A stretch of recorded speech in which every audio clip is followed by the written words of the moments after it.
ষষ্ঠ থেকে নবম শ্রেণীর নতুন কারিকুলামের প্রত্যেকটা ছাত্রর প্রত্যেকটা শিক্ষার্থীর একটাই প্রশ্ন, ভাইয়া মূল্যায়ন পরীক্ষা কবে হবে, মূল্যায়ন পরীক্ষার রুটিন কবে দেবে।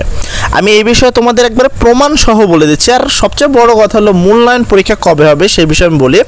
মূল্যায়ন পরীক্ষার কথা তুমি ছেড়ে দাও, মূল্যায়ন পরীক্ষা তো হবেই না, বরঞ্চ তোমাদের নতুন কারিকুলাম থাকবে কি না এইটা নিয়ে কিন্তু অলরেডি বড় সমস্যা সৃষ্টি হয়ে গেছে। এবং তোমাদের জানার সুবিধাতে বলে দিই, অলরেডি কিন্তু বগুড়ায় একটা শিক্ষা প্রতিষ্ঠানে নতুন কারিকুলামকে স্থগিত করে দিয়েছে।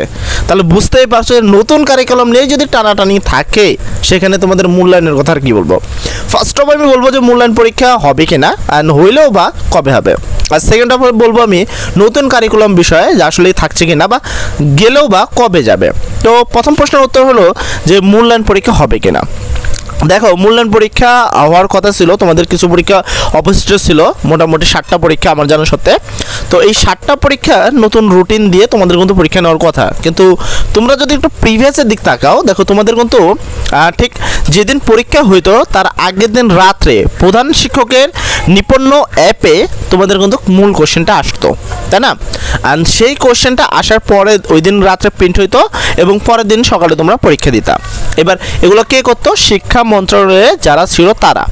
কিন্তু আওয়ামী লীগ কিন্তু অলরেডি কিন্তু শেখ হাসিনা চলে গেছে, এখন বাকি বিষয় পড়ে। কিন্তু শেখ হাসিনা যেহেতু চলে গেছে, আওয়ামী লীগের বাকিরা কিন্তু কর্মরত বর্তমান নাই। তার মানে শিক্ষা মন্ত্রণালয়ে কেউ কিন্তু পুরাতন কেউ কর্মরত নাই।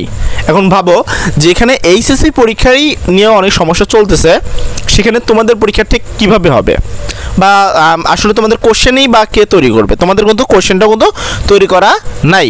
তো এই অ্যাঙ্গেল থেকে তুমি বুঝতে পারছো যে তোমাদের মূল্যায়ন পরীক্ষা কিন্তু হবে না বলেই তুমি বলতে পারো। অ্যান্ড দ্বিতীয় কথা হলো নতুন কারিকুলাম থাকবে কিনা, তাই না? এই প্রশ্নের উত্তর খুবই ইজি।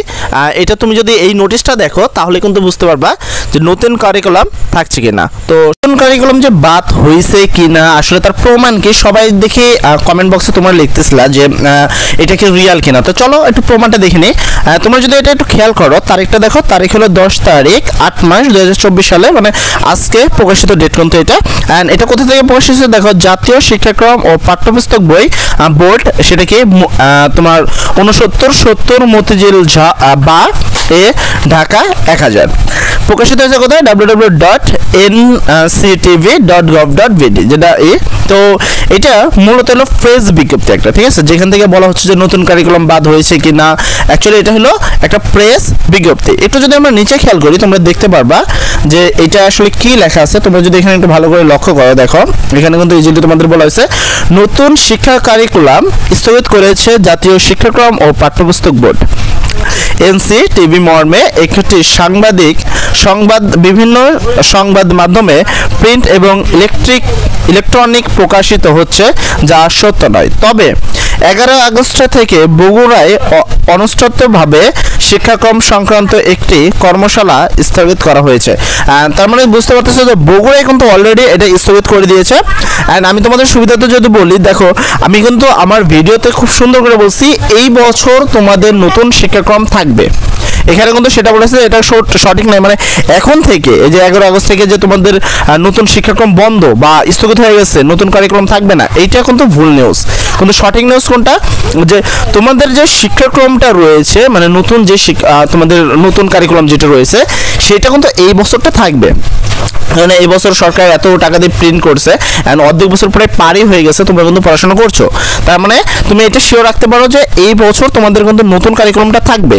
কিন্তু দেখো অলরেডি কিন্তু বগুড়ায় একটাকে শিক্ষাক্রমে তোমাদের কর্মশালা বন্ধ করে দিয়েছে, মানে অলরেডি নতুন কারিকুলাম এক জায়গায় বন্ধ হয়ে গেছে। তবে আমি কিন্তু বলেছিলাম যে এই বছর কোনো কিছু বন্ধ থাকবে না, বন্ধ থাকবে হলো সামনের বছর থেকে, অর্থাৎ সামনের বছর থেকে তোমাদের নতুন কারিকুলাম সম্পূর্ণভাবে বন্ধ থাকবে। ঠিক আছে, আশা করি তোমরা বুঝতে পেরেছো। তো সবাই ভালো থাকবা। আসসালামু আলাইকুম।